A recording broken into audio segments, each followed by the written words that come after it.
Oi, gente, tudo bem com vocês? Aqui quem fala é a Cecília Frazão, do canal Nossa Língua, e eu estou aqui para trazer algumas obras que eu estou lendo para vocês e também duas obras que eu recebi a semana passada e eu quero mostrar aqui para vocês. Mas antes disso, eu quero pedir para vocês darem um like, compartilhem, acionem o sininho para receberem aí novos vídeos e também, a pedido de alguns dos meus seguidores aí, que pediram para se tornarem padrinhos, pessoas que querem contribuir com o canal.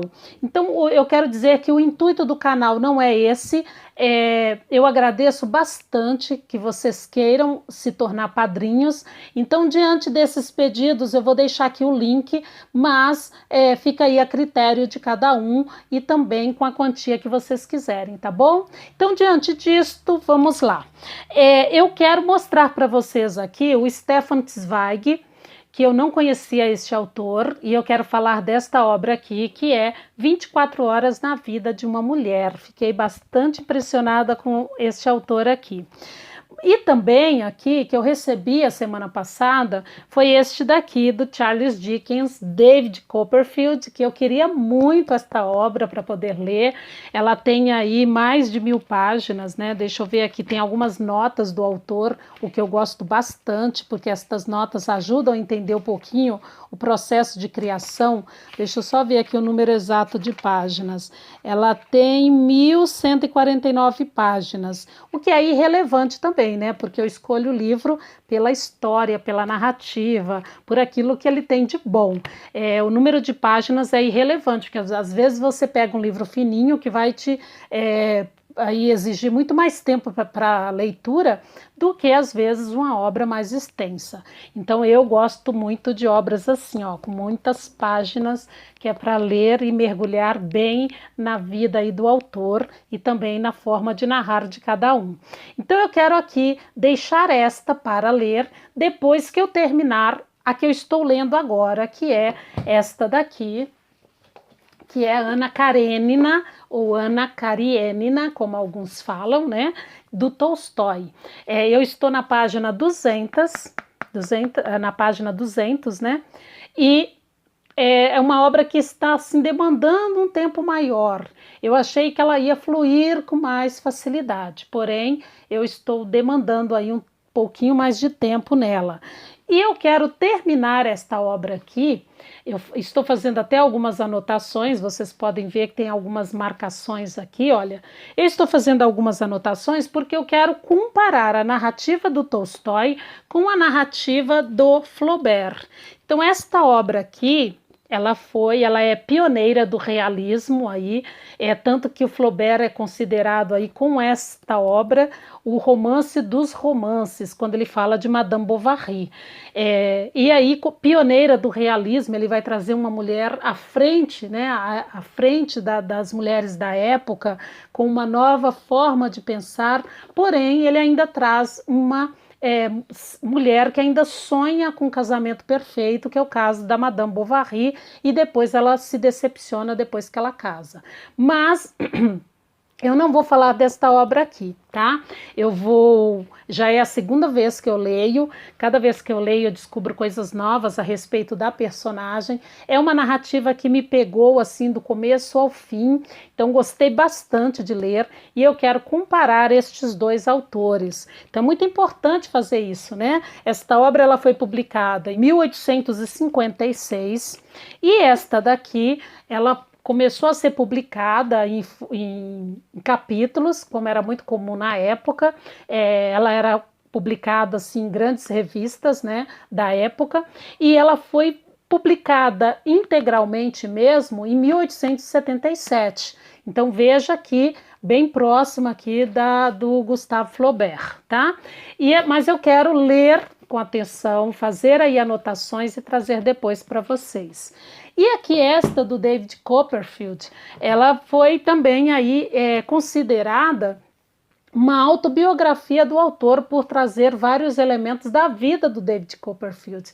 Então, por isso que eu quero ler também e fazer essas comparações. Ela foi publicada aqui originalmente na forma de folhetim, como também o que eu disse as outras, né? Entre 1849 e 1850. Então, quero muito ler essa daqui, tá? E aí eu quero falar desta daqui, ó, do Stefan Zweig. Eu vou falar um pouquinho da vida dele, deste autor, que nasceu em Viena em 1881, e ele era filho de famílias aí muito ricas, né, muito abastadas. O pai tinha empresas têxteis e a mãe era de família banqueira italiana. E ele então nasceu aí muito bem, né, com famílias muito abastadas. Porém, vendo o rumo que a Alemanha estava tomando, né, aí com a questão da Segunda Guerra Mundial, vendo a ascensão de Hitler e também do nazifascismo que estava chegando aí neste período, ele resolve se mudar para a Inglaterra, depois ele foi para os Estados Unidos e, por fim, decide vir para o Brasil em 1941. E ele, chegando aqui no Brasil, ele fica tão apaixonado pelo Brasil, né? Ele já tinha vindo aqui em 1936. E em 1941, chegando aqui no Brasil, ele decide escrever uma obra chamada Brasil, um País do Futuro, por esse amor que ele foi aí criando com o nosso país. Em 1942, ele vendo a situação em que a Alemanha estava passando com a Segunda Guerra Mundial e também aí com o rumo que a Alemanha estava levando, ele acaba tirando a própria vida aí, infelizmente, com a esposa, que deixa eu marcar o nome dela aqui, a Charlotte Elizabeth Altmann. Então, os dois moravam em Petrópolis, no Rio de Janeiro, e acabam aí tirando a própria vida, né, depois de ver o rumo que a Alemanha estava tomando. Então, muito triste este episódio aí da vida deste autor. E ele, antes de tirar a própria vida, ele escreve, deixa uma carta, e eu quero pedir licença para vocês para ler aqui. Então, ele fala assim, ó: antes de abandonar a vida por vontade própria e em plena lucidez, sinto necessidade de cumprir um último dever. Agradecer profundamente ao Brasil, este maravilhoso país que me proporcionou, assim como ao meu trabalho, um descanso tão amigável e tão hospitaleiro. Um dia após o outro aprendi a amá-lo mais e mais, e em nenhuma outra parte eu teria preferido construir uma nova existência, agora que o mundo da minha língua materna desapareceu para mim e que a minha pátria espiritual, a Europa, destruiu a si própria. Mas com mais de 60 anos, seria necessário ter forças extraordinárias para recomeçar totalmente a vida, e as minhas esgotaram-se devido aos longos anos de errância. Além disso, creio que vale mais pôr um fim a tempo e de cabeça erguida a uma existência na qual o trabalho intelectual sempre foi a alegria mais pura e a liberdade individual o bem supremo deste mundo. Saúdo todos os meus amigos, que eles possam ver ainda a aurora após a longa noite. Eu sou por demais impaciente, parto antes deles. Então é esta carta que ele deixa depois aí de tirar, antes de tirar a própria vida, né? Então um livro assim que mexeu bastante comigo por saber da história deste autor. Ele escreveu biografias do Nietzsche, da Maria Antonieta, então vale a pena conhecer um pouquinho mais sobre este autor aqui. Na verdade, ele vai fazer duas narrativas aqui, uma narrativa dentro da outra. Bom, a história se passa numa pensão na Riviera Francesa. Era uma pensão ali que tinham 7 pessoas hospedadas, e essa pensão, ela tinha suas janelas viradas aí para a praia, com janelas grandes, com uma paisagem exuberante. E ele vai contar de um dia anterior, que era meio-dia, e ele é muito preciso nas horas, porque ele fala que é a importância da precisão para entender o que ele vai contar. E um dia antes, chega nessa pensão um jovem francês, um jovem muito bonito, tinha aí formas, né, que ele fala formas afeminadas, era um jovem com um porte muito bonito e que chamou a atenção de todos os que estavam ali. E esse jovem chega e conquista todos, tanto as crianças, né, os adolescentes ali, quanto os adultos que estavam hospedados nessa pensão. E depois de 2 horas que esse jovem chega, ele fala que ele chegou meio-dia, né, exatamente, 2 horas depois, esse jovem já estava ali jogando tênis com os adolescentes, né, com as duas filhas da Madame Henriette, que ele traz aqui, e também muito parceiro ali daquelas pessoas que estavam hospedadas naquela pensão. E ele vai falar então que isso vai, né, se prolongando durante o dia e que depois, no dia seguinte, ele vai pescar esse jovem junto com uma das pessoas que estavam ali hospedadas. Depois que ele volta dessa pescaria, ele também ali volta a brincar com essas crianças e que às 6 horas ele encontra com esse jovem numa estação de trem e este jovem está de partida para algum lugar que ele não deixa claro e ele fala que ele estava indo, mas iria rápido e que voltaria depois de 2 horas. Então ele encontra com este francês nesta estação de trem e ele volta para a pensão, né, enquanto o jovem viaja. Quando foi umas 11 horas da noite, ele estava no quarto dele, descansando, quando de repente ele ouve um burburinho, né? Uma coisa que chama a atenção ali, aquele movimento na pensão, e ele fica se perguntando, mas o que está acontecendo? E ele sai para ver o que está acontecendo, e ele vê o marido dessa Madame Henriette, que tinha essas duas filhas aí, que estavam jogando tênis com esse jovem. Ele vê esse marido correndo, gritando, porque a esposa havia sumido. E ele corre pela praia e ele fica desesperado aí atrás dessa esposa dele, que tinha saído para dar um passeio, mas que não voltara. E isso levanta então várias suspeitas ali naquela pensão que teria acontecido com essa mulher. De repente, este homem volta para a pensão, encontra ali as duas filhas também já chorando, preocupadas com a mãe, e ele sobe até o quarto, e quando ele sobe até o quarto, ele encontra uma carta, e essa carta a mulher estava abandonando ele. Então ele volta desesperado, né, falando para o pessoal, já sei o que aconteceu, a minha mulher me abandonou. E chora como um bebê ali diante de todos os hóspedes ali daquela pensão.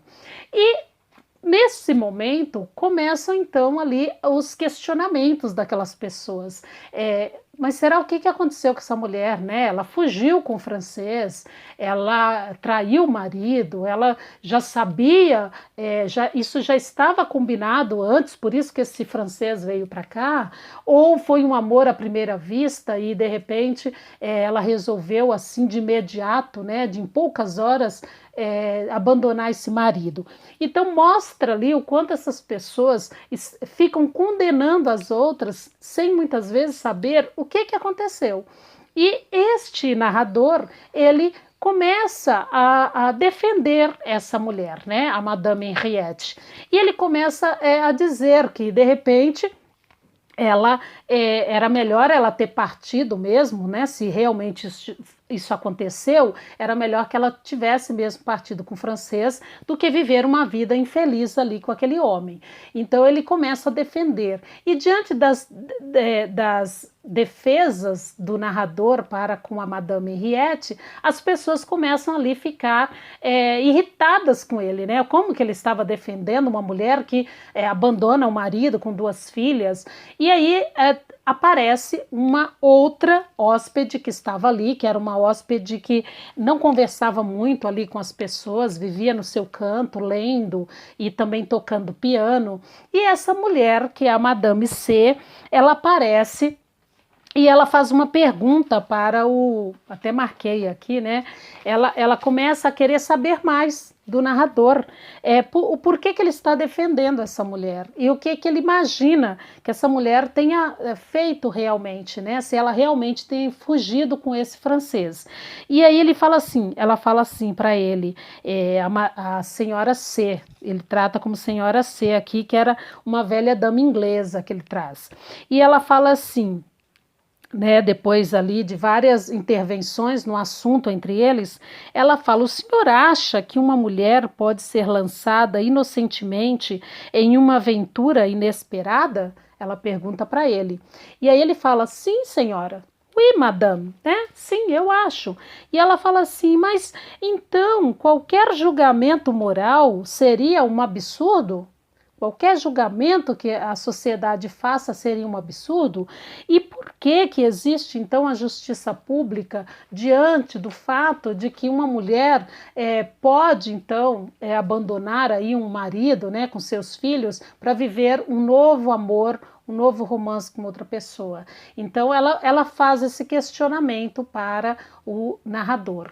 E o livro, a partir daí, vai levantar então vários questionamentos. O que as pessoas acham do casamento, né? Ele levanta várias dúvidas a respeito do casamento e do julgamento dessa mulher, porque tem aqui, alguns colocam a Madame Henriette, coloca a Madame Henriette como assim, a pior das pessoas por ter desaparecido. Então, na verdade, eles não sabem nem o que aconteceu com a Madame Henriette. Ela deixou uma carta e eles levantam essa suspeita se ela teria fugido com o francês, se não teria, se ela estaria com outro homem, se não estaria. Então aqui o autor ele vai levantar aqui a partir desse narrador, ele vai levantar várias questões a respeito do casamento e também desse julgamento que a sociedade faz, muitas vezes sem saber exatamente o que aconteceu. Então as pessoas começam a levantar suspeitas, tanto que tem aqui um casal alemão e um casal italiano que começam a conversar com o narrador e eles falam: não, mas com a minha mulher as nossas mulheres jamais tomariam uma atitude dessa. Então assim, é um livro, não vou contar mais a partir daí, mas é bastante interessante porque a Madame fazer vários questionamentos a respeito do casamento. Será que era melhor esta mulher continuar ali vivendo aquela vida infeliz com esse marido e as filhas? Ou foi melhor ela fugir e ficar livre para poder viver aí um novo amor, ou então viver sozinha, mais livre, né, dentro daquilo que ela estava buscando, esta liberdade dela. E com a amizade que ele vai criar ali com a Madame C, que era uma mulher inglesa, e é uma mulher distinta, né, uma mulher calma, que vivia ali lendo, tocando piano, essa mulher vai procurá-lo para conversar. Ela fala que tem uma coisa importante para contar para ele, mas tem que ser pessoalmente. Então eles vão criar esses laços e ela vai trazer uma nova história da vida dela para este narrador. Então, uma obra assim que vale muito a pena ler. Eu vou deixar o link aqui para quem quiser adquirir. É uma obra que você lê rapidinho, ela é curtinha. E aí, se vocês quiserem fazer depois os comentários aqui, eu vou gostar muito de saber a opinião de vocês a respeito disso, tá bom? Então, aqui vou me despedindo de vocês. Se vocês gostaram, deixem um like aí, compartilha e coloquem aqui os comentários de vocês, tá bom? Então, beijo grande e até o próximo vídeo. Tchau, tchau.